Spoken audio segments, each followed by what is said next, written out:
Hello everyone, আসসালামু আলাইকুম। Welcome back to my channel সুমাই আর্টিস্ট রেসিপি। আজকে আপনাদের জন্য নিয়ে এসেছি দারুণ মজার সবার পছন্দের ইটালিয়ান পিৎজা।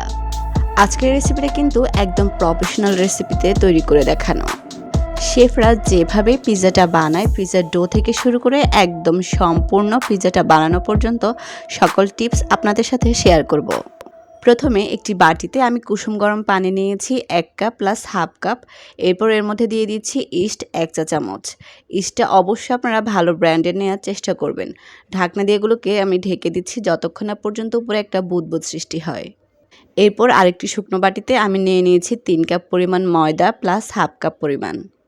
এরপর দিয়ে দিচ্ছি লবণ 1 চা চামচ এবং চিনি দিয়ে দিচ্ছি 5 চা চামচ পরিমাণ। চিনিটা এই পরিমাণে দেওয়ার চেষ্টা করবেন, তাহলে দেখবেন আপনার ব্রেডটা খেতে অনেক মজা লাগবে। এরপর সম্পূর্ণ শুকনো উপকরণগুলোকে আমি খুব ভালোভাবে হাত দিয়ে মাখিয়ে নিচ্ছি।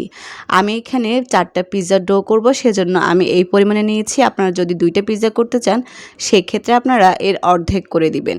মানে যেগুলো পরিমাণ আমি নিয়েছি সেই পরিমাণগুলো আপনারা অর্ধেক করে দিবেন। এখন ইস্টের যে পানিটা ছিল সেই পানিটা আমি অল্প অল্প করে দিয়ে এভাবে মিশিয়ে নিচ্ছি। প্রথম অবস্থা দেখবেন এটা আঠালো আঠালো হয়ে এসেছে। যখন এটাকে ভালোভাবে মথে নেওয়া হয়ে যাবে এবং তেল দেওয়া হবে, তখন দেখবেন এটা পারফেক্ট ডো হয়ে যাবে। এরপর এখানে 3 টেবিল চামচ তেল দিয়ে দিচ্ছি। এই তেলটা আমি একসাথে না দিয়ে অল্প অল্প করে এগুলোকে মথে নিতে হবে। প্রায় 5 থেকে 8 মিনিটের মতো এটাকে এভাবে মথে নিতে হবে। 7-8 মিনিট পর আপনারা এভাবে 2 হাতের যে তালুর নিচের অংশটা সেটা দিয়ে দুপাশে এভাবে মথে নেবেন। এই প্রসেসিংয়ে আপনাকে প্রায় 5 থেকে 6 মিনিটের মতো মথে নিতে হবে। যত ভালোভাবে স্মুথলি আপনারা এটাকে করতে পারবেন, দেখবেন ততটা আপনার পিৎজা ডোটা একদম পারফেক্ট হবে। ডোটা তৈরি হয়ে গিয়েছে, দেখুন হাতে কিন্তু একটুও লেগে নেই এবং স্মুথলি এটা কিন্তু দেখা যাচ্ছে। এখন দেখবেন স্মুথলি এরকম একটা ফিনিশিং চলে আসবে, তখন বুঝবেন এটা পারফেক্ট হয়েছে। হ্যাঁ, এটাকে আরও অনেকক্ষণ সময় ধরে আপনাকে মথে নিতে হবে। এখন যে বোলের মধ্যে আমি এটা করেছিলাম সেই বোলের মধ্যে এটাকে দিয়ে উপরেও তেল লাগিয়ে নিচ্ছি এবং বোলের চারপাশেও তেল লাগিয়ে এটাকে আমি ঢাকনা দিয়ে ঢেকে দিব 24 ঘন্টার জন্য। অবশ্যই চেষ্টা করবেন এটাকে নর্মাল ফ্রিজে এভাবে 24 ঘন্টা রেখে দিতে। পিৎজার পারফেক্ট ডোয়ের এটাই কিন্তু মূল রহস্য। আমি এখন এগুলোকে নর্মাল ফ্রিজে 24 ঘন্টার জন্য রেখে দিচ্ছি। এখানে 1 কাপ পরিমাণ মুরগির মাংস নিয়েছি, তার মধ্যে হাফ চা চামচ লবণ, হাফ চা চামচ দিয়ে দিয়েছি গোলমরিচ গুঁড়ো, 1 চা চামচ মরিচ গুঁড়ো এবং সয়া সস দিয়ে দিচ্ছি 2 চা চামচ। সবগুলোকে খুব ভালোভাবে আমি হাত দিয়ে মাখিয়ে নিচ্ছি। চাইলে ম্যারিনেটও করে রাখতে পারেন অথবা সরাসরি প্যানে এগুলোকে ভেজে নিতে পারেন। আমি এখানে তেল দিয়ে দিচ্ছি প্রায় 3 টেবিল চামচের মতো। এরপর পেঁয়াজ দিয়ে দিচ্ছি হাফ কাপ। পেঁয়াজটা যখন একটু কালার চেঞ্জ হয়ে আসবে এবং একটু নরম হয়ে আসবে, তখন আমি এর মধ্যে দিয়ে দিব আদা বাটা 1 চা চামচ, রসুন বাটা দিয়ে দিব 2 চা চামচ। এরপর এগুলোকে হালকা ভেজে নিব যাতে এর থেকে যে কাঁচা গন্ধটা তা দূর হয়ে যায়। তারপর ম্যারিনেট করা যে মুরগির মাংসগুলো ছিল সেগুলো আমি দিয়ে দিচ্ছি। মাংসটা বেশি ভাজার প্রয়োজন নেই, বেশি ভাজতে গেলে দেখা যাবে এটা শক্ত হয়ে যাবে, ভিতর যে জুসি ভাবটা তা নষ্ট হয়ে যাবে। এগুলোকে 2 মিনিট ভাজার পর আমি এখানে 2 টেবিল চামচ টমেটো সস দিয়ে দিচ্ছি। টমেটো সসটা দেওয়ার চেষ্টা করবেন, তাহলে দেখবেন এর টেস্টটা অনেক ভালো আসবে। এরপর এর মধ্যে আমি দিয়ে দিচ্ছি সয়া সস 1 টেবিল চামচ। মাংসটা যখন একটু হয়ে আসবে তখন আমি এর মধ্যে দিয়ে দিব জিরা গুঁড়া 1 চা চামচ। জিরাটা শেষে দিলে এর গ্রানটা একটু ভালোই আসে। এরপর এখানে আমি 4টা মাশরুম পাতলা পাতলা করে কেটে নিয়েছি। মাশরুম দিলে পিৎজার টেস্টটা কিন্তু আরও বেড়ে যায়। এরপর এখানে 1 চা চামচ পরিমাণ লবণ দিয়ে দিয়েছি। যেহেতু আমি লবণটা আগিয়ে দিয়েছি, সেভাবে আপনারা লবণটা দিয়ে দিবেন। আমার রান্নাটা হয়ে গিয়েছে। পিৎজা ডোটা আমি নর্মাল থেকে 24 ঘন্টা পর বের করে নিয়েছি।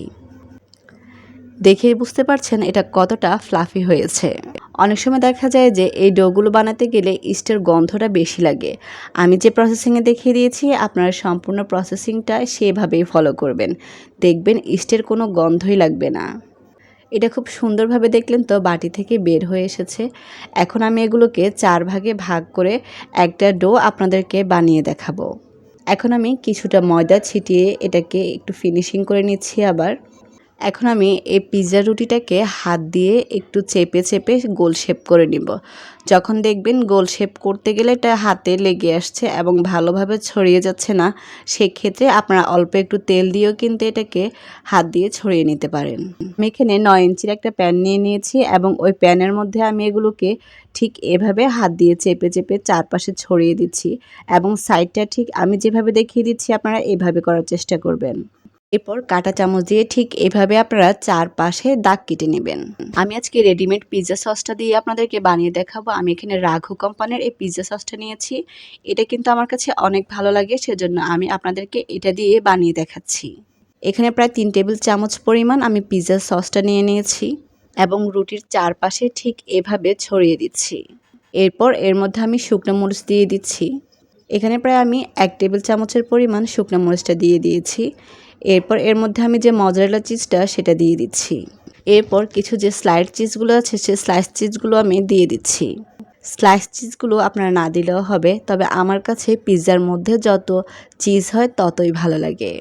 এরপর যে মুরগির মাংসটা আমি রেডি করে রেখেছিলাম সেই মুরগির মাংস এবং মাশরুমটা আমি চারপাশে ঠিক এভাবে ছড়িয়ে দিচ্ছি।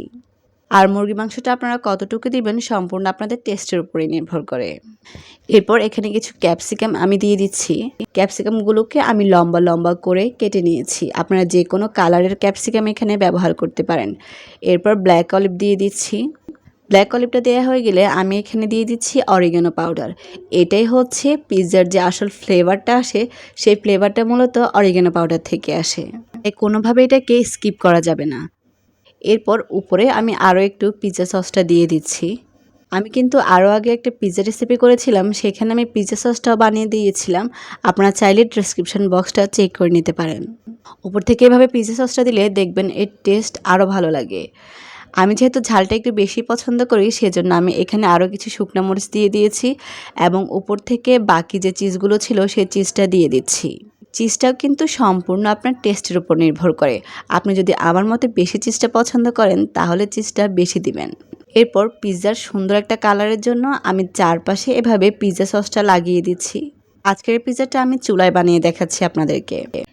এখানে আমি একটি হাঁড়ি আগে থেকে 10 মিনিটের মতো গরম করে নিয়েছি। এখানে একটি স্ট্যান্ড দিয়ে এরপর পিৎজাটা আমি বসিয়ে দিয়েছি এবং বসানোর পরে কিন্তু আমি অরিগানো পাউডারটা দিয়ে দিয়েছি এবং শেষের দিকে অরিগানো পাউডারটা দিলে কিন্তু এর ফ্লেভারটা আরও ভালো আসে। 15 মিনিটের ভিতরে আমার পিৎজাটা কিন্তু তৈরি হয়ে গিয়েছে।